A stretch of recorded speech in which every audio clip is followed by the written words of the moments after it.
Bonsoir, donc on est toujours sur le Métatour, toujours à Toulouse, et cette fois on est avec Rock Soccer. Bonsoir. Bonsoir. On dit rock d'ailleurs, on dit bien rock. Oui, on dira. Ah, d'accord, voilà. Donc c'est, je n'ai pas fait voilà, d'erreur. J'imagine qu'il y a souvent des erreurs. On dit les gens doivent prononcer Roche, non, j'imagine. Ça arrive, mais c'est surtout sur mon nom de famille. Là, c'est encore plus compliqué puisqu'il y a un tréma sur le U. Donc, Voilà, voilà. Donc j'espère. Rock Saoker. Voilà, rock Soccer. Donc on va dire rock, ça va être plus simple pour moi. Alors rock, toi t'es le créateur d'un magazine, Top Secret. Hein. Donc ça c'est je montre là le dernier magazine, mais c'est le numéro 74. Tout à fait. Donc ça veut dire que ça fait depuis 2002, tu me dis que le magazine existe. Depuis janvier 2002. Depuis janvier Ça 2002. veut dire avant de sortir, 2 ans de préparation quand même. Ouais. Avant de sortir le premier numéro.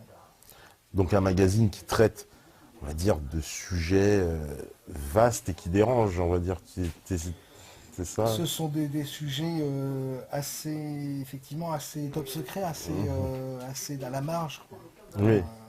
Donc on va, on va traiter de tout ce qui est secret de l'histoire, secret de la science. D'accord. Et en essayant de mettre une cohérence derrière tout ça. C'est-à-dire d'essayer de décrypter les choses, décrypter en même temps l'actualité, puisqu'on est très près, très collé à l'actualité en même temps, avec des articles plus récurrents, des articles plus universels qui permettent d'avoir un recul sur les choses, sur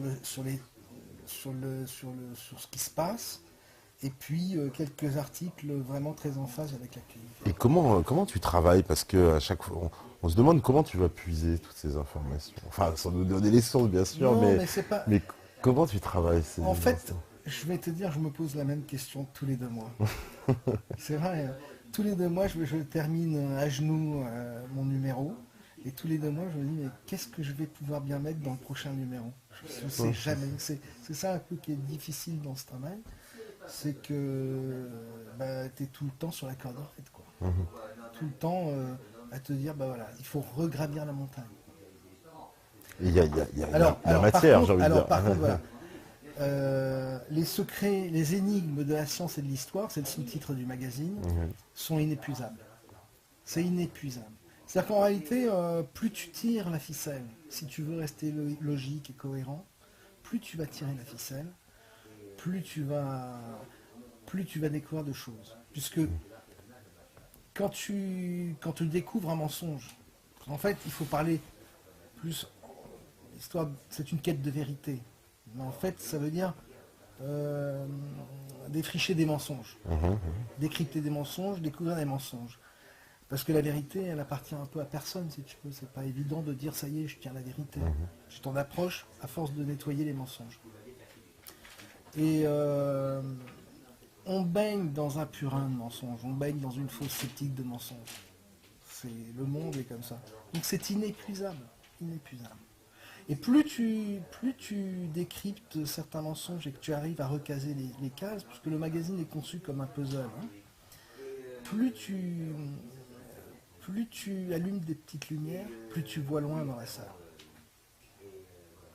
C'est-à-dire que c'est un peu voilà, comme la pelote de laine, l'image, c'est-à-dire que tu tires, et il y a tout qui vient, et ça s'arrête jamais Ça finalement. ne s'arrête jamais. Ça s'arrête jamais. Plus tu allumes de petites lampes, plus ta perspective est profonde, plus elle est grande. Alors c'est vrai que aujourd'hui découvrir le magazine, ça peut choquer des personnes, ça peut être difficile. C'est un peu comme si tu rentrais dans une série télé ou qui est à la 5e ou 6e saison et que tu débarques, tu vois un épisode, tu te dis c'est quoi cette merde, quoi, c'est n'importe quoi, etc. Parce que dans le magazine, il y a énormément de références à des anciens numéros, à des anciens thèmes traités, parce qu'on ne peut pas revenir tout le temps et raconter tout le temps la même chose. Parce que toi, tu as abordé alors plein de thèmes pour dire.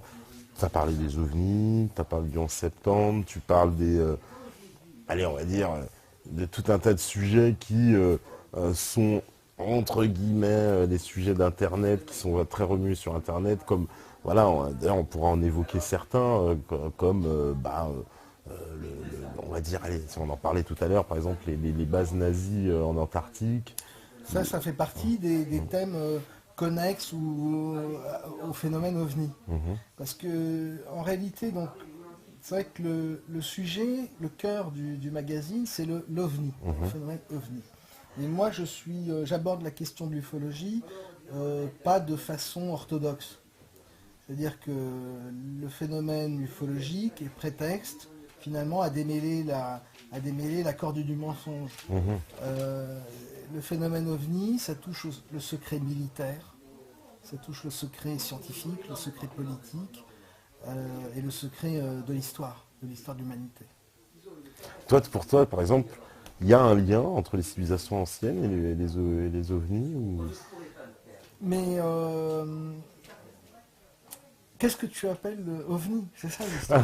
Qu'est-ce qu'on appelle ovni? Effectivement. Oui, bien sûr. Parce que ovni, ça pourrait être technologie secrète, ça pourrait être ancienne civilisation. Voilà, est-ce qu'il y a une... Alors, tout ça, on en parle dans Top Secret. C'est pas forcément les ovnis. Tout est lié.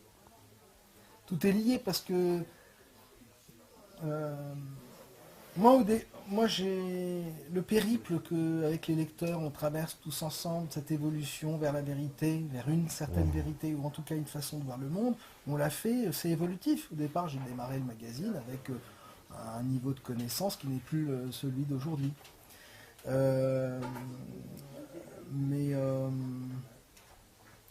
c'est quoi qui t'a fait basculer un peu, toi, historiquement, pour savoir un peu quel moment il y a eu un déclic, si je puis dire?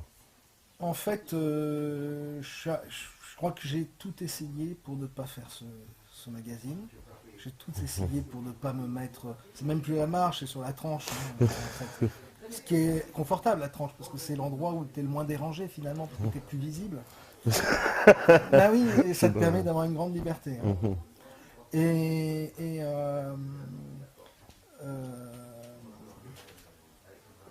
À force d'échouer, à force d'être rejeté par le système, simplement parce que tu es quelqu'un de totalement différent et qui ne peut pas rentrer dans ce système, parce que tu n'as pas les codes. Oui. Tu n'as pas les codes d'accès. Donc, eh bien, à un moment, tu sais, c'est comme un entonnoir.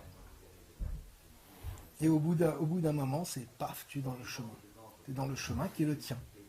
Oui. Et donc, alors, qu'est-ce que j'ai fait? J'ai vendu ma voiture. J'ai demandé à une copine qui venait d'hériter de me prêter un peu d'argent. Et puis j'ai économisé, j'ai réuni assez d'argent pour financer 2 magazines. Puisque tu sais, dans la presse, tu es obligé d'avoir 2 magazines. Tu lances le premier et le deuxième, et après tu commences à toucher les sous. Et voilà comment l'histoire est partie comme ça, quoi. Alors, maintenant, voilà, l'exemple que tu donnais sur l'exemple des nazis. Bon, alors, ouais, il faut bien comprendre qu'en même temps, ce travail-là a fait énormément évoluer les mentalités. Le web a suivi, etc. Même si c'était transparent et sans forcément citer Top Secret. Mais il faut se remettre dans la situation de l'époque au niveau des mentalités. Au niveau des mentalités à l'époque, quand tu parlais d'OVNI, même encore aujourd'hui, même un peu encore aujourd'hui dans ufologique, c'est très très très mal considéré. Donc quand tu te lances dans cette histoire de magazine Top Secret, tu sais que tu renonces à toute entre guillemets respectabilité. Et donc au fur et à mesure du travail, on se rend compte qu'il y a 2 types d'OVNI. En fait, pour schématiser, tu as 2 types d'OVNI. Tu as le taux les boulons, comme disent les ufologues, si tu veux. Le taux les boulons, c'est-à-dire le truc... c'est humain, en fait, c'est ça, d'accord. Qui est concret, qui est matériel, l'OVNI matériel, que des témoins ont pu apercevoir, qui avaient atterri, etc. Genre soupe aux choux. Hein. Ouais, d'accord. Et puis l'OVNI de type plasma, lumineux, dans le ciel, assez lointain, où tu ne comprends pas trop comment ça se comporte, quoi. C'est assez mystérieux, ça apparaît, ça disparaît, ça fait ça a un comportement vivant. Enfin bref. 2 types complètement différents d'OVNI. Alors, quand à force de lire les témoignages, de découvrir, tu te rends compte que les ovnis taux les boulons, ils apparaissent grosso modo dans les années 40, en 47, un peu pendant la guerre avec ce qu'on appelle les Foo Fighters. Et puis en 47 avec Kenneth Arnold, tu as aussi l'histoire de Roswell. Tu as ensuite une vague, la vague de 54, en réalité qui commence un peu avant et puis qui va s'accentuer en 54, où tu as des soucoupes volantes qui apparaissent un peu partout dans le monde, en France, en Italie, en Amérique, enfin on voit. Et tu as ces soucoupes volantes qui se posent avec le gars, un type assez grand, 1m80, 1m90, plutôt blond, avec un peu un accent allemand. Voilà. De temps en temps, il y en a qui disent qu'il avait un putain d'accent d'allemand, le gars. Et puis surtout, donc ça t'interpelle, tu te dis c'est bizarre, pourquoi aujourd'hui t'as plus rien? Et qu'à l'époque, il y avait autant. Après, tu regardes les soucoupes volantes, de l'époque, extraterrestres soi-disant, enfin, tôles boulons, de type soucoupe Adamski, comme on les appelle. Je sais pas si tu vois la jupe, etc. Oui, voilà. Et tu te rends compte qu'en fait, ces ovnis-là, parce qu'avec le recul, on t'a parlé d'ovnis nazis, etc., tu te rends compte qu'ils sont quand même vachement l'esprit germanique. Ils ont un look allemand. Hein, en fait, les bunkers allemands, etc., ils avaient un peu le même chapeau. C'est du putain de germanique. De la même façon que les soucoupes volantes que l'on trouve en Amérique, un peu profilées, etc., sont vraiment dans l'esprit américain. Et les ovnis russes, ils ont aussi un côté bien soviétique à l'époque. Et tu as même l'OVNI français qui a aussi sa mode, quoi. Donc tu te rends compte que non seulement dans le phénomène OVNI, tu as l'OVNI qui évolue technologiquement, puisque les premiers témoignages vont montrer des écrans avec des lumières, etc., des manivelles, des manettes, etc. L'ordinateur n'existait pas à l'époque. Donc c'était, tu vois, des espèces de trucs avec des boutons qui ne servent à rien. Des fiches, des papiers, tu sais, des papiers troués, là, les fiches trouées, etc. Et donc les ovnis, les boulons évoluent avec le temps, avec la technologie humaine, et ils sont différents en fonction des peuples. En fonction des peuples qui sont censés les avoir construits. Et ça, c'est des choses qui te font te demander, mais est-ce que il n'y aurait pas une technologie secrète qui serait qui n'aurait rien à voir avec la technologie officielle qu'on nous resserre à longueur de journée, et donc alors à partir de ce moment-là, ça t'ouvre un monde.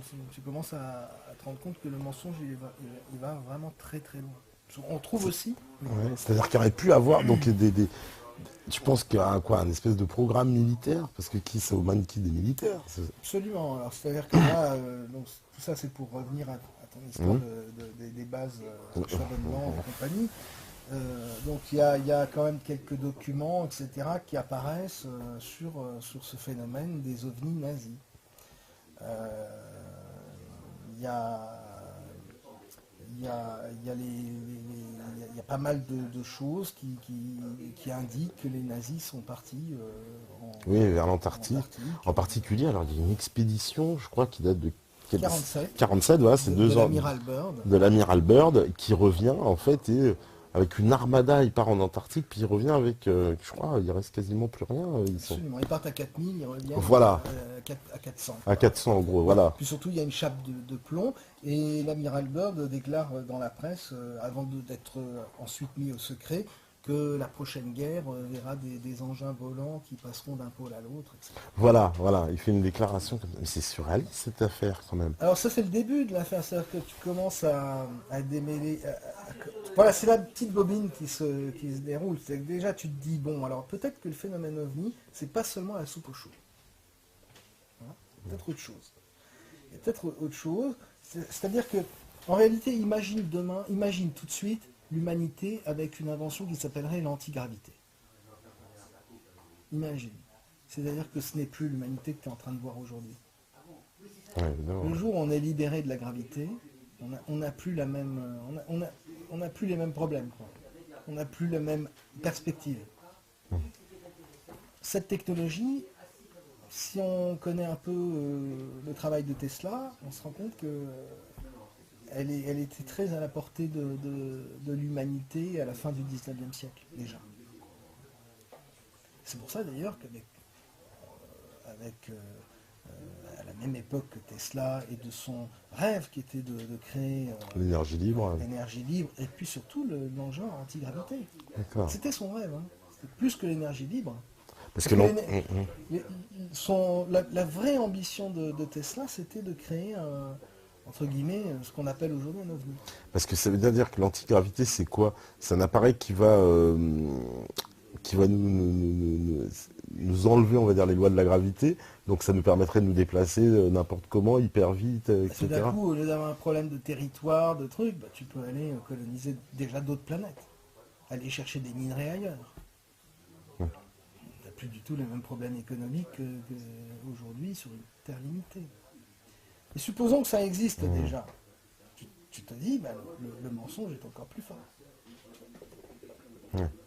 Dans la catégorie des tôles et boulons, on retrouve les ovnis apparus en 90, fin des années 80, les triangles. Oui, les fameux triangles. Les fameux triangles. Ça, c'est encore du tôle et boulon. D'accord. Si tu veux un petit... Je peux bien. Et dans les triangles, alors, il se trouve que dans mon métier, je connais quand même quelques personnes qui ont travaillé un peu dans des black programmes, dans des programmes un peu particuliers, dans ces domaines-là.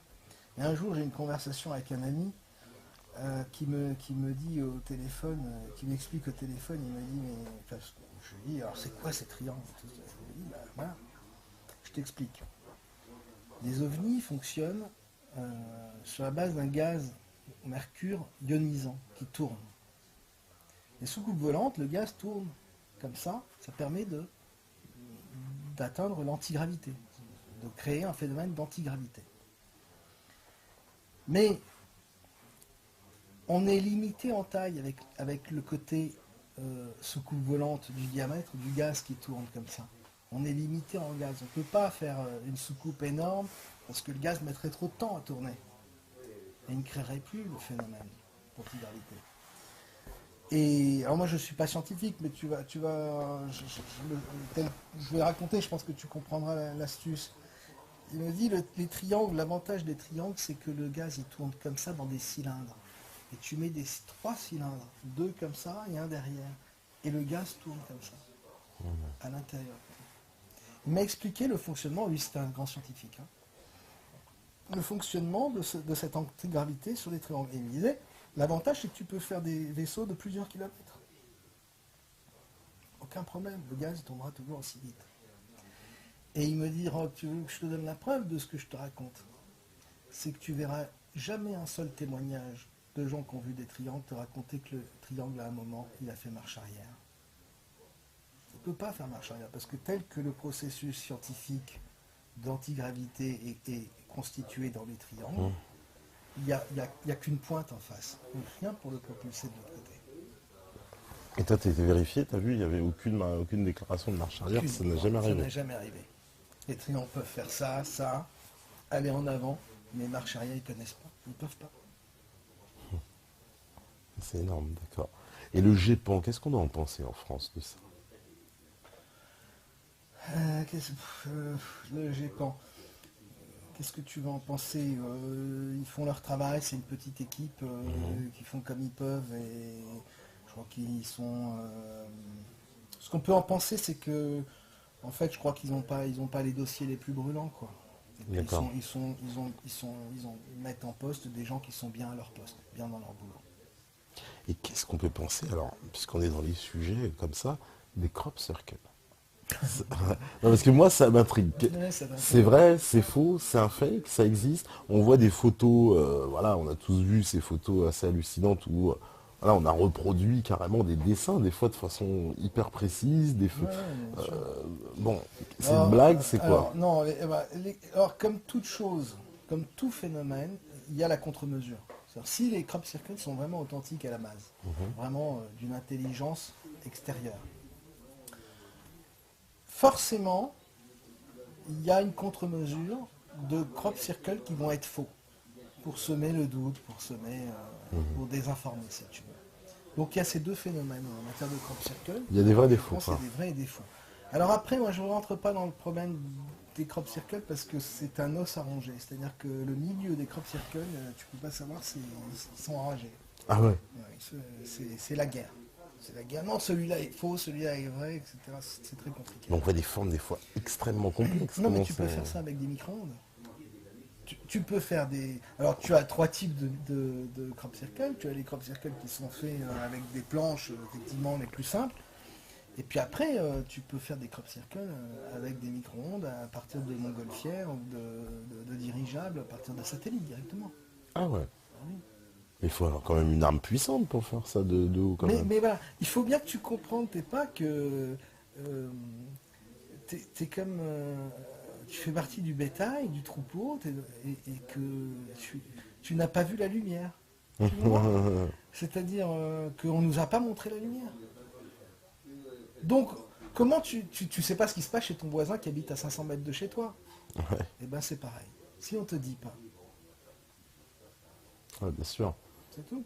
Ouais, mais parce que donc ouais, mais tu crois qu'il pourrait faire ça quand même parce qu'on en a retrouvé partout dans le monde, à des endroits différents. Alors tu noteras d'ailleurs, il y a des gens qui ont fait ces recherches, tu noteras que les crop circles apparaissent beaucoup sur un circuit qui est le circuit du réseau ARC, qui est prétendument arrêté, etc.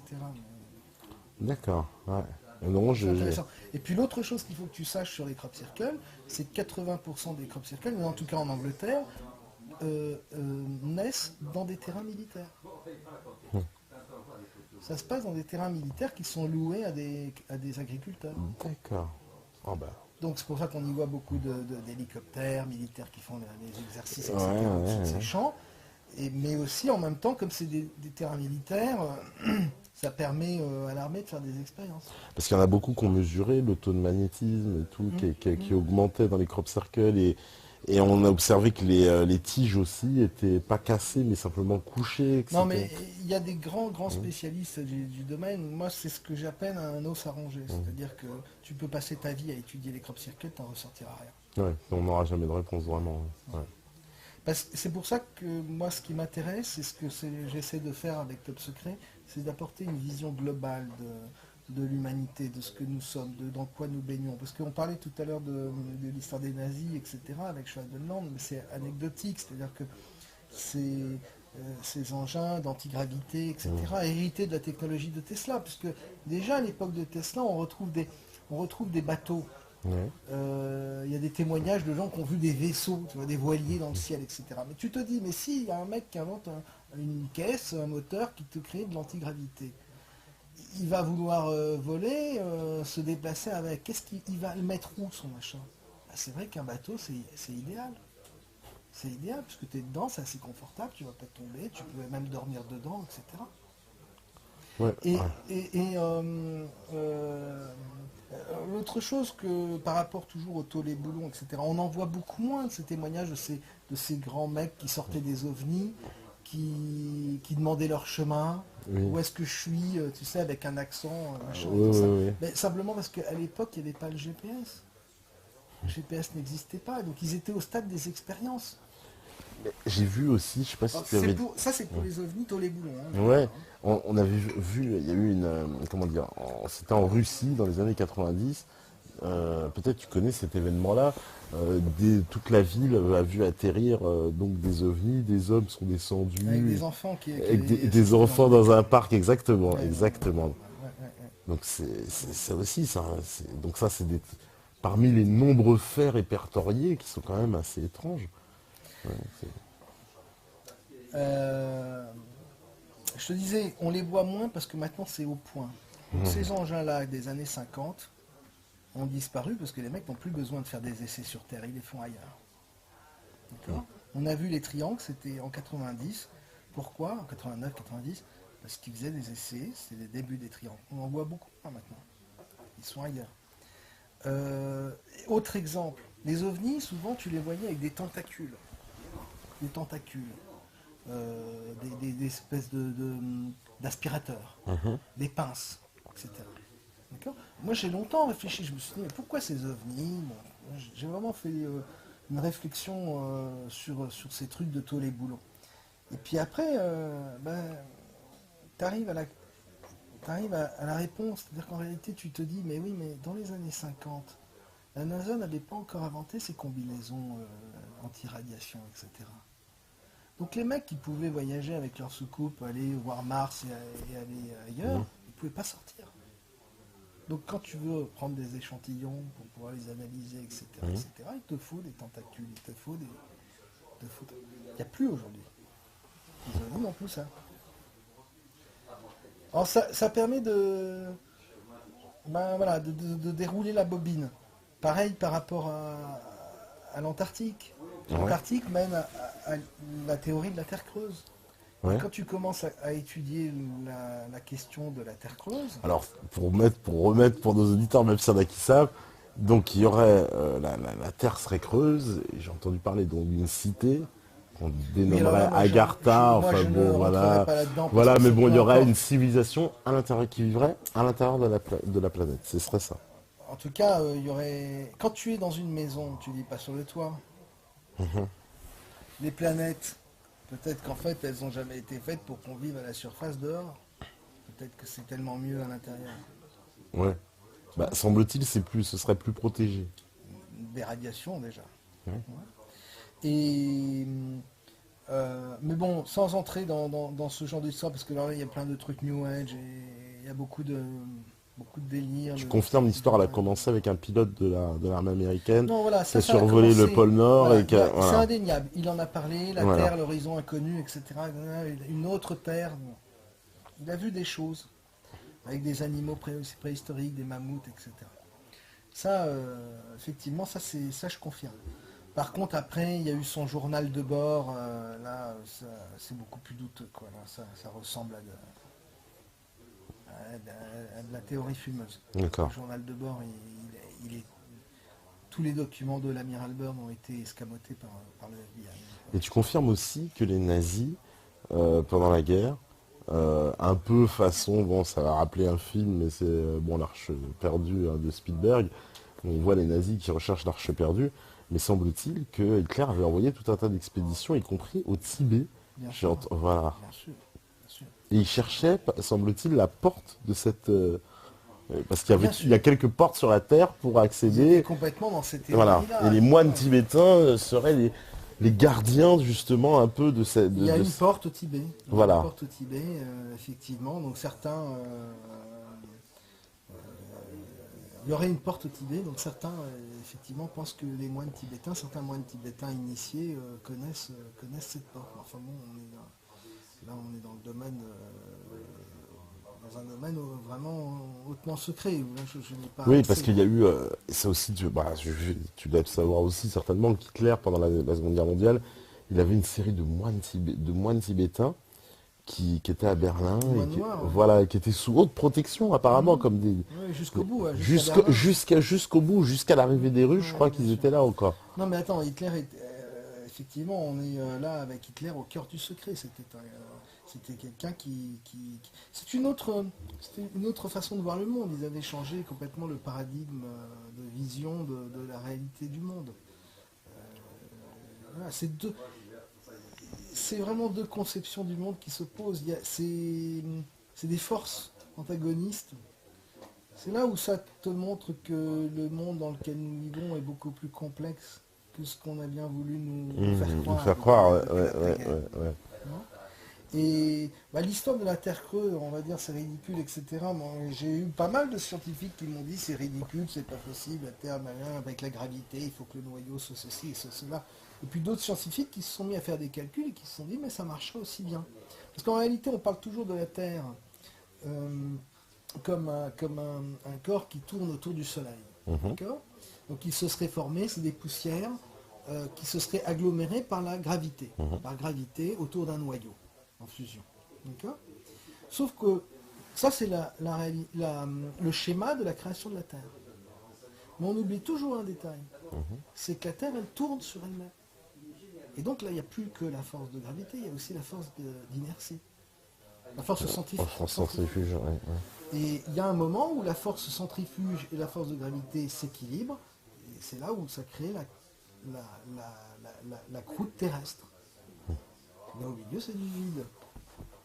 Bon, après, il y a encore d'autres choses fascinantes, c'est-à-dire qu'en réalité, on a une planète d'eau, c'est pas pour rien. En réalité, il y a des océans. Souterrain. Alors, on a découvert ça il n'y a pas longtemps, ça, ils ont admis dans la presse. Ils l'ont admis il n'y a pas longtemps, Il y a mais pas on le sait longtemps. depuis longtemps. Voilà. On le sait depuis longtemps. Ça fait longtemps qu'on entendait parler, mais là, dans la presse, c'est sorti il n'y a pas très longtemps, on a dit, il y a des océans souterrains. Des océans entiers. Et le pire, c'est que tout ça est en vase communicant. Comment tu crois, l'histoire du déluge, qui est mémorielle, qui est dans l'histoire de l'humanité de tout temps, qui est dans le subconscient de chaque être humain. Ouais. Tu crois franchement que c'est 40 jours de pluie qui a noyé toute l'humanité? Bah, ça fait un peu léger, parce que moi j'ai déjà vécu en Guyane un mois de pluie, hein, donc il n'y avait pas eu de déluge. Hein. Et pourtant il y avait un mois de pluie réelle, hein, un mois sans s'arrêter. De grosses pluies, je suppose. Voilà. Eh bien, en fait, comme c'est écrit, comme on le retrouve dans les trucs, l'Éternel, entre guillemets, a ouvert les vannes. Mais c'est les vannes des océans du centre de la Terre. Et l'eau. Et l'eau se met à monter. Ouais. Voilà. Le déluge, il est cohérent. Avec la Terre creuse, il est cohérent. Et cette civilisation qui vivra à l'intérieur de cette terre, elle ne veut pas nous rencontrer, elle veut pas. Quel rapport elle entretient avec nous? On sait pas. C'est une question à laquelle, si jamais je voulais commencer à te répondre, là, il faudrait qu'on reparte. Il faudrait vraiment beaucoup d'explications, etc. Ça toucherait à d'autres sociétés, à d'autres problèmes de société. Moi, je considère que ces gens-là sont les faux dieux. Je les appelle les faux dieux. Les faux dieux, hein. Les faux dieux. Donc c'est pour ça que c'est intéressant. Ça nous entraînerait très loin. Ça nous entraînerait très loin. En tout cas, ce sont des humanoïdes. Ce sont alors, les faux dieux sont pas de cette matrice, si tu veux. Ils appartiendraient à quoi? Une autre espèce? Non, ils appartiendraient à une autre matrice. On vit dans une matrice. Oui. On est dans une matrice. Une matrice d'une dimension matérielle, etc. Eux viennent d'ailleurs, d'une autre dimension. D'accord. D'accord. Donc c'est pour ça qu'ils sont obligés de vivre à l'abri des rayonnements solaires, par exemple. Ils vivent à l'intérieur de la planète.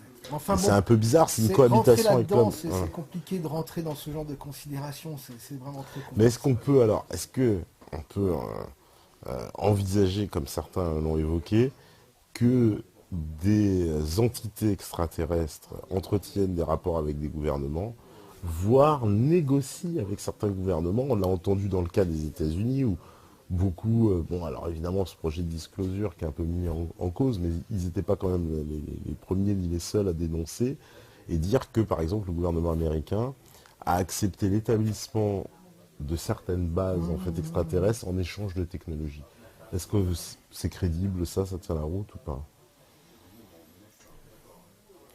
Alors, d'après ce que je sais, il est clair qu'il existe des bases secrètes. Je ne suis pas le seul. Ça, on est bien Il d'accord. existe des bases secrètes dans lesquelles cohabitent des êtres, des humains et des êtres un peu hybrides. Est-ce que c'est des clones? Parce qu'il faut savoir aussi, si on revient aux nazis, à la base, à l'origine du phénomène, du phénomène de l'ufologie moderne, faut savoir aussi que les nazis étaient très en avance en matière de génétique. D'accord. Et qu'il n'y a rien qui ressemble plus à un petit gris qu'à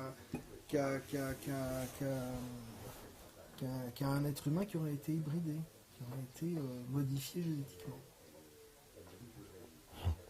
Donc on peut envisager qu'ils aient créé une race hybride. Tu sais, les nazis, ils voulaient être la race supérieure.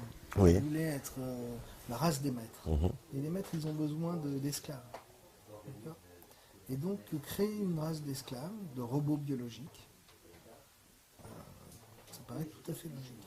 Mais ça pue là. On sait que l'esclave se révolte un jour contre le maître. Et justement, là, C'est pas quand il a été conçu artificiellement, génétiquement, pour être juste un robot biologique. D'accord. Et Justement, c'est très...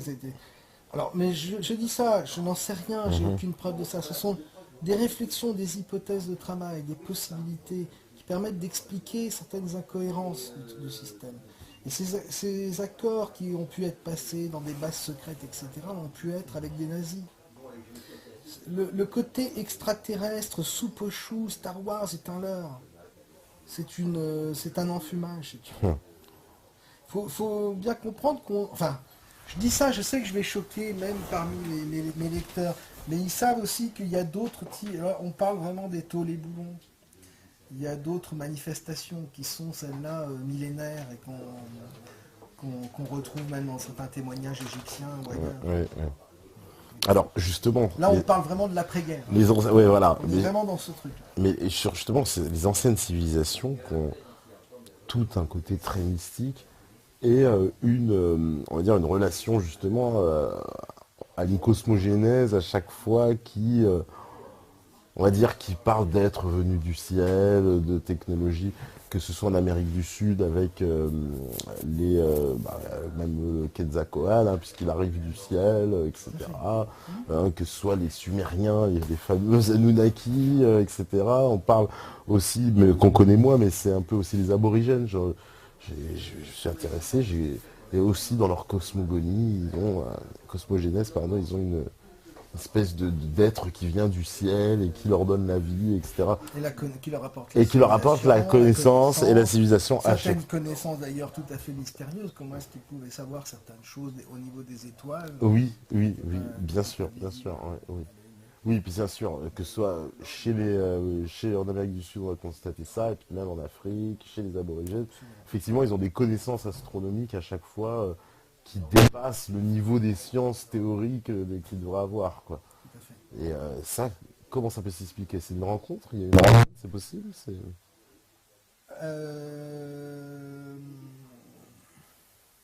Alors, il y a deux hypothèses possibles. Soit il y a une rencontre, effectivement, par le passé avec des faux dieux, mais en fait, là, il faut aussi remettre ça en perspective. C'est-à-dire qu'on nous a fait croire, c'est encore un autre mensonge, on nous a fait croire que l'humanité avait, la civilisation avait 5000 ans, voire 6000 ans.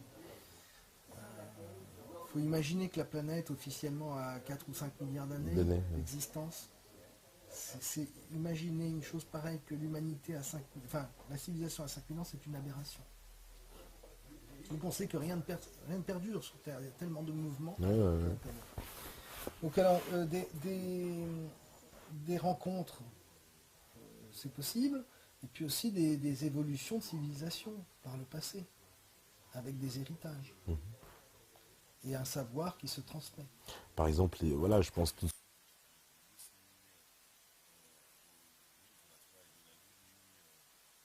La cité de ces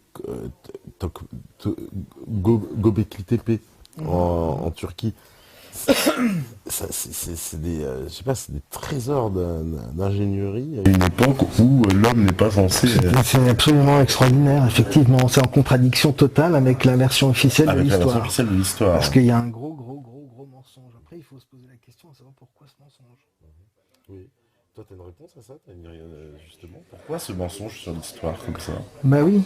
Ah oui, j'ai ma réponse. Je ne sais pas si c'est la bonne réponse. Mais certainement que s'il y a un secret aussi fermé, aussi secret, c'est que la vérité fait peur. Et puis surtout, la question qu'il faut se poser, c'est qu'est-ce qu'elles sont devenues, toutes ces civilisations? Elles ont disparu. Elles sont disparues. Vraisemblablement, elles ont disparu. Eh bien,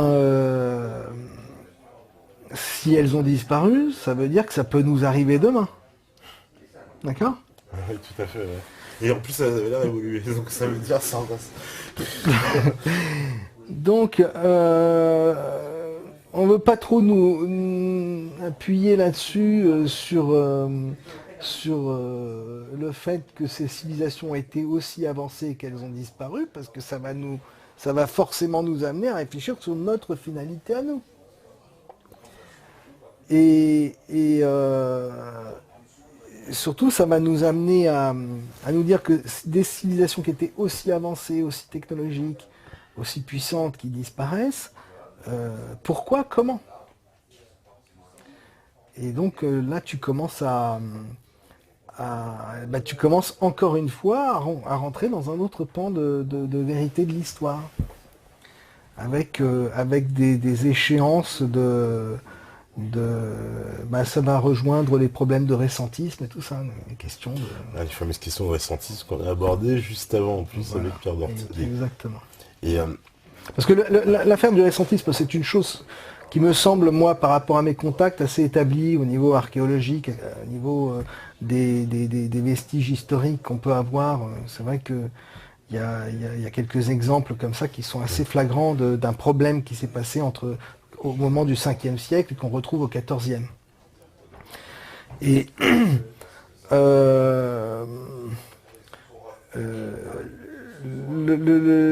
la grosse question qu'amène le ressentisme, c'est aussi pour ça que c'est une chape de plomb dessus. C'est comment ils ont pu faire ça? Comment ça a pu être possible? Et puis surtout, la réponse, c'est qu'il n'y avait plus que 3/4 de l'humanité qui était présente sur la Terre. bon, on a un nouvel ami au plein milieu. Bon, bah ça va, toi aussi. C'est le mysticisme des chats. Bah, les chats aussi. Tout à fait. Les chats sont un peu mystiques. Et, est-ce que tu crois justement que... Parce que Donc il y a eu un problème en tout cas. Ouais. Il y a eu un problème, ça s'est appelé la peste, mais quand tu lis les témoignages d'époque, tu te rends compte que c'était autre chose que la peste, puisqu'il y avait cette peste venait du ciel, avec des météorites qui tombaient, etc., etc. Oui, il y a ça, et puis les gens avaient... Mais est-ce que c'est parce que les gens avaient beaucoup de croyances, non, à l'époque où on était un peu moins informés? Allez, je vais être méchant, peut-être. Tu crois que les gens n'ont pas beaucoup de croyances aujourd'hui? Ouais. C'est pour ça je rigole aussi. Ouais, Moi je me suis mis un peu en marge je me suis mis en marge avec Top Secret un petit peu du système, on va dire. Mais tu sais, c'est étonnant quand les gens décrivent le système, se moquent du phénomène extraterrestre, etc. Mais en même temps ils croient à un Dieu qu'ils n'ont jamais vu, tu vois, dont on ne sait pas grand chose finalement. C'est pareil. C'est pareil, ouais, on pourrait... Ça va pas plaire à tout le monde, mais bon, parce qu'il y en a plein, tu sais, en particulier dans l'islam, qui disent que ce phénomène ovni est une émanation de Satan et ce serait des démons, selon eux. Ça, c'est un discours que j'ai entendu chez beaucoup de musulmans, t'as dû l'entendre aussi. Bien sûr, mais tu sais que moi, je ne suis pas loin de penser aussi comme ça, c'est ce que j'appelle les faux dieux. Sauf que si tu pousses plus loin le raisonnement, tu regardes l'histoire du monde, l'histoire de l'humanité, ce qui nous est arrivé depuis tous ces milliers d'années, et puis ce cycle infernal qui n'en finit pas de recommencer, tu peux te poser aussi la question des instigateurs des religions. Les religions n'ont jamais divisé autant l'humanité depuis toujours. Or, on sait très bien que la plus grande ruse du diable, c'est d'avoir fait croire qu'il n'existait pas. Et puis la seconde ruse du diable, c'est de diviser pour mieux régner. Les religions, si tu regardes dans les faits concrètement le résultat des religions, à part consoler les gens de la dureté de la vie de cette matrice, les dégâts sont considérables quand même. Mais ça n'a pas apporté quand même une stabilité qui était nécessaire. Tu trouves? Je sais pas. Non, mais il faut regarder froidement les choses. C'est à travers l'histoire, telle qu'on a, même l'actualité. Je ne sais pas où est le côté positif de tout ça. Si tu veux, moi, personnellement, je serais le maître du monde, le type qui tire les ficelles. Je m'arrangerais vraiment pour créer plein de camps différents de gens qui se foutent sur la gueule. Pendant ce temps-là, je serais tranquille. C'est un peu ce qu'on peut voir à travers... on peut regarder les religions de cette façon-là. Si on regarde l'histoire... Alors justement, il y en a plein qui font aussi le parallèle qui disent par exemple le Coran est un livre complètement j'ai envie de dire, basé sur les ovnis, quoi. C'est-à-dire, c'est complètement extraterrestre. Mhm. Avec des lumières qui Absolument. parlent, etc., des choses qui viennent du Mais ciel. Ouais. tu retrouves exactement la même chose avec la Bible. Exactement, oui, oui, tout à fait, bien sûr. Même dans l'Évangile, d'ailleurs, il y a quelques passages. Qui Ah bah parlent de l'évangile, il y a tout un tas de passages très extraterrestres Ouais, sur, sur ce point-là. ouais. Et puis tu connais au Kosovo ces peintures qu'on représente un peu Ouais. étranges. Mhm. T'as des infos là-dessus? Parce qu'il y a une chose qui est étrange. En tout cas, c'est vrai que pour le moins, il y a un fait qu'on reste ébahi, c'est que cette affaire de Kosovo, donc avec ces espèces de chapelles où il y a ces fresques qui datent tout du 12e, 13e siècle. Alors maintenant, si ça n'a pas existé, je ne sais pas à quelle date elles ont. Si, si, oui. Mais ouais, mais oui, si on enlève 300 ans. Mais en tout cas, il y a des fresques donc, qui reprennent tout un tas de peintures un peu mystiques. On voit des espèces d'hommes dans le ciel comme ça, puis un Christ un peu volant. Et tout ça est un peu très très bizarre. Et les Américains installent une base américaine, base militaire de Bondsteel, qui est ni plus ni moins que la plus grande base d'Europe hein, en plus. Hein. Carrément. Ouais, 90 km² quoi. Il y a beaucoup de témoignages de peintures, de tableaux, notamment dans les églises, Oui. de choses comme ça. C'est pour ça que le sujet est très lié à la religion en réalité. En réalité, on se rend compte que quand certains passages de Moïse avec la nuée dans le ciel, ça s'incorpore très bien dans le domaine du phénomène ufologique. Alors maintenant, voilà, après, c'est à savoir ce que c'est. Est-ce que c'est Dieu qui est sur un ovni, avec le buisson ardent, etc. Ou est-ce que c'est des putains de faux dieux qui nous ont foutus dans la merde depuis des milliers d'années? Tu vois? Et ces fameuses pierres, par exemple, tout à l'heure on en parlait, ces constructions comme à Baalbek, où on sait sur le mont du Temple, on a retrouvé des fondations comme ça avec des pierres de 1400 tonnes. Là, on peut parler de... Soit l'homme avait de la technologie qui lui permettait de faire ça, soit il a été aidé, soit en tout cas il y a des explications. L'explication, c'est simplement que l'humanité a plus que 5000 ans. Voilà, en tout cas, voilà. la civilisation a plus que 5000 ans. Ça, c'est la chose indéniable. On retrouve des blocs de pierre assez colossaux, avec la petite anomalie, et ça, c'est terrifiant comme truc à regarder. C'est des trous d'1 centimètre de diamètre sur une profondeur de plusieurs mètres qui traversent la pierre. Va trouver un outil qui te permette de faire ça sur du granit et sur de la roche la plus solide qui soit au monde. Comment tu fais un trou sur plusieurs mètres qui traverse une pierre extrêmement solide de part en part, un trou d'un centimètre de diamètre, parfaitement cylindrique. Là, tu es obligé d'avoir un outil performant. Tu peux même pas faire ça avec une perceuse aujourd'hui. Ouais, c'est-à-dire même aujourd'hui, on serait pas en mesure de le faire exactement. comme ça, ce serait très compliqué. Exactement. Et c'est ça qui fait qu'on se pose des questions, c'est de se dire, même nous avec nos technologies, on serait devant un défi si on nous dit allez apprenez des pierres de 1500 tonnes et allez les replacer, quoi. Moi, si tu veux, à force de dérouler l'histoire, c'est pour ça que j'en reviens un petit peu, je suis désolé pour tes auditeurs, etc., d'être peut-être un peu brutal sur ces histoires, mais l'ufologie touche non seulement effectivement aux politiques, aux militaires, on l'a vu, mais effectivement à l'aspect des croyances, du mysticisme. Alors ça c'est la partie, évidemment, c'est la partie... C'est un peu sulfureux sans doute. Bien sûr, c'est la partie la plus taboue, et on a fait un gros travail là-dessus d'analyse. On a fait un gros boulot de bien faire comprendre aux gens avec les textes, en se basant sur des textes, qu'il y avait un lien intime entre les deux phénomènes. Et puis après, il faut regarder froidement la situation. Et les histoires de David Icke, de reptiliens, ça tient la route, c'est quoi? T'en as parlé toi d'ailleurs dans ton livre? C'est arrivé qu'on parle de reptiliens. David Icke, il fait partie de ces gens-là qui ont enfoncé des portes, qui ont ouvert des portes de réflexion, c'est très intéressant. Après, c'est pas pour autant que tout est vrai dans ce que raconte David Icke. Ouais. Par exemple, on peut supposer que les faux dieux, alors lui, il les appelle les Anunnaki ou les reptiliens, il les considère comme des reptiliens, mais ça peut être juste une des apparences que ces entités peuvent prendre. Puisqu'en réalité, ils sont anthropomorphes. C'est-à-dire qu'ils peuvent changer de... Bah changer oui, si tu te réfères en tout cas aux mythologies, que ce soit les mythologies grecques, etc., qui racontent comment Zeus venait sur Terre se manifester auprès de telle ou telle personne, en animal ou autre chose. Ça aussi, ça c'est... puisqu'aujourd'hui, on fait la relation entre toutes les croyances, donc les Grecs, aussi bien avec les Scandinaves, même les Celtes, et on retrouve à chaque fois cette croyance, on va dire, de l'homme à qui on a donné la connaissance, on a donné le savoir, etc. Absolument. Donc quelque chose qui n'est pas inné, quoi. Donc c'est bien quelqu'un qui est venu, qui dit c'est comme ça que ça se passe. Tout à fait. Mais ça, c'est un point commun à tout, et ça n'a pas été résolu, ça.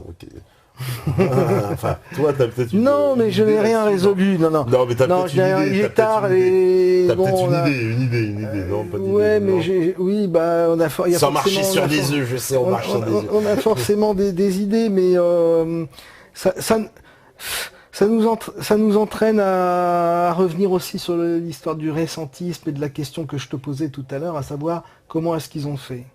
Comment est-ce qu'ils ont fait? Qu'est-ce qui s'est passé au moment de cette jonction, de cette intersection du 5e siècle au 13e, 14e siècle, qui n'est qu'un seul moment et le reste étant écrit?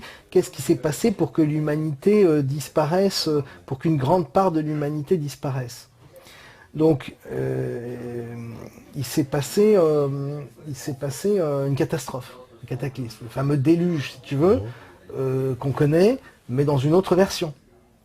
C'est-à-dire que ça t'amène à comprendre qu'il y a eu plusieurs déluges, plusieurs cataclysmes qui ont renversé les civilisations. D'accord ? Ça t'amène à penser que l'humanité, l'être humain et toi-même, tu n'es peut-être pas au centre de la création. C'est hautement suffisant. Alors là, c'est hautement suffisant. Tu vas te faire beaucoup d'amis encore. Non, mais écoute... C'est-à-dire qu'il faut... je suis pas très habile ce soir en plus pour expliquer toutes ces choses-là et pas forcément très inspiré. On aura l'occasion d'en rediscuter. Mais j'aurai l'occasion donc de développer ce genre d'idées de façon un peu plus cohérente et argumentée. Mais je crois qu'il y a un moment, il faut qu'on arrête et qu'on sorte de ce cycle infernal dans lequel est réduite l'humanité, des guerres arrangées. Il faut qu'on sorte de ce système. Donc il va falloir regarder la vérité en face. Et toutes les vérités. Sans tabou, quoi. Sans tabou. Mais ça veut dire que l'humanité va devoir s'éveiller et s'unir aussi, tu vois. C'est-à-dire que sortir de tous les clivages à la con qui sont complètement artificiels. Tu sais, on est un peu comme... c'est des leviers pour ces gens-là. Pour les gens qui tirent les ficelles, c'est des leviers. On est un peu comme des supporters de foot. Qui avec son parti politique, qui avec son équipe de foot, qui avec sa religion, qui avec ceci. Mais enfin, on passe notre temps, quand ils actionnent tel ou tel levier, à se foutre sur la gueule. Et à un moment, il va falloir qu'on réfléchisse un peu au-dessus, qu'on s'élève. Voilà. Qu'on prenne du recul. Bah écoute, moi je pense que tu participes à l'éveil des consciences. Donc là, c'est le dernier numéro Top Secret. Où est-ce qu'on trouve d'ailleurs? Parce que ton magazine, on le trouve partout, on m'a dit. Oui, on le trouve partout en kiosque. Il était distribué en kiosque. On le trouve partout en kiosque. Alors évidemment, le magazine a été conçu un peu comme une série télé. Je disais ça tout à l'heure. Oui. Et donc les gens qui découvriraient le magazine maintenant vont se prendre un wagon dans la figure, c'est-à-dire que... Il vaut mieux aller pour les plus fragiles, il faut mieux qu'ils reprennent les numéros du début, c'est ça que tu veux dire? Il y a une progression, il y a vraiment une progression. Ce que je veux dire par là, c'est qu'il y a une vraie cohérence. Moi, ce qui m'embête un peu, si tu veux, c'est... des fois, quand je vois au niveau, parce que je sais que tu fréquentes pas mal la dissidence, etc., et qu'on nous ramène, malgré le travail de compréhension qu'on a fait au cours de toutes ces années pour essayer justement de remettre l'être humain au centre, mais l'être humain tel qu'il est vraiment, c'est-à-dire pas avec l'image qu'on nous a appris, parce qu'on nous a jamais appris ce qu'on était, l'être humain. L'humain est composé de plusieurs composantes différentes, et tout ça doit être analysé aussi. et c'est vrai que ça m'embête, des fois je m'énerve un petit peu, parce que j'apprécie beaucoup, je me dis mais comment on peut avoir de telles analyses aussi pertinentes, aussi intéressantes, etc. Mais sur le système, et dénoncer les réseaux, et toutes ces choses-là, et pour au final nous proposer quoi? Nous proposer un système où, comme seule grille de lecture de morale, on aurait la religion, etc. Alors que moi, je conçois ça par rapport au travail que j'ai fait avec les lecteurs, etc., comme un peu retour vers le futur, si tu veux. C'est-à-dire qu'il faut ouvrir les yeux. Il faut quand même aussi se rendre compte que pendant 1000 ans, pendant les 1000 dernières années, il n'y a pas eu d'instrument de soumission plus puissant que les religions. Le sacré, il faut le retrouver à l'intérieur de nous. C'est essentiel.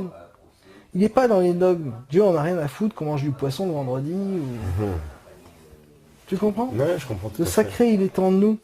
Et cet amour, il faut que nous l'ayons les uns envers les autres en nous libérant des dogmes. Parce que au final, ceux qui tirent les ficelles et ceux qui dirigent tous ces trucs-là, toutes ces organisations-là sont humaines. Et ces organisations-là sont aux mains des mafias. Il ne faut pas s'illusionner. Depuis toujours, c'est le cas. C'est le cas depuis 1000 ans. On parle des Illuminati, etc. Ils sont où, les Illuminati? Tu les retrouves chez les jésuites, entre autres, etc. Donc c'est un peu... Je me dis, mais attends, c'est de l'amnésie, c'est de la complaisance, c'est de l'aveuglement. Je comprends qu'on ait besoin... je comprends qu'à un moment, on ait peut-être besoin, pour être entendu, de revenir à des valeurs que les gens connaissent. Mais il est important aussi que l'être humain retrouve les choses essentielles qui sont dans son cœur, à l'intérieur de lui, et qu'il arrête d'être un peu trop sur le texte. Le texte, il y a une partie, je suis désolé de le dire, hein, mais une partie de manipulation. C'est marrant parce que tu rejoins beaucoup Alan Duke, qu'on était interviewé à Luxembourg, et qui pense la même chose.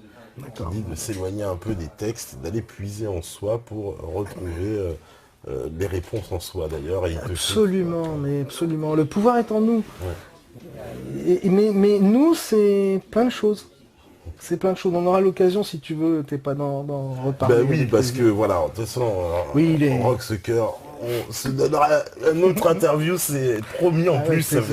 On fait une dédicace, d'ailleurs j'en profite à Kat et Max, puisqu'ils nous ont mis en contact. Oui, moi aussi je les salue. Voilà, donc on les salue bien. En plus, après le séjour à Avignon qu'on a fait chez eux, ils nous ont tellement fait ta promo, ce sont tes meilleurs VRP, je peux te dire.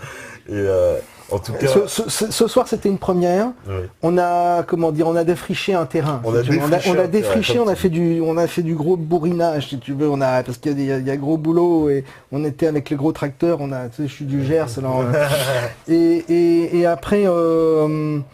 plus tranquillement, on pourra développer certains sujets. On pourra planter les semis et les petites graines un peu partout. Rendre un peu plus cohérent mes trucs, parce que je me rends compte que j'ai peut-être été un peu brutal, mais il est tard. Non, mais ils ont l'habitude. Je pense que ça les dérangera pas.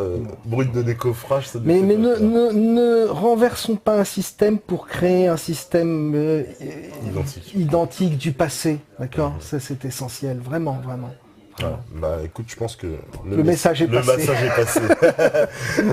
Merci Rock, et ça continue sur le Métatour. Toulouse, l'étape, c'était Rock Sucker. Voilà, on leur fait une petite pub. C'est gentil. Voilà, Top Secret, le magazine, et puis trouvable partout en kiosque. Pour le coup, c'est facile. Trouvable même en supermarché. Même en supermarché. Même dans les rayons presse des supermarchés. Et on peut s'abonner en plus, apparemment. Et on peut s'abonner, et on est dans toute la francophonie.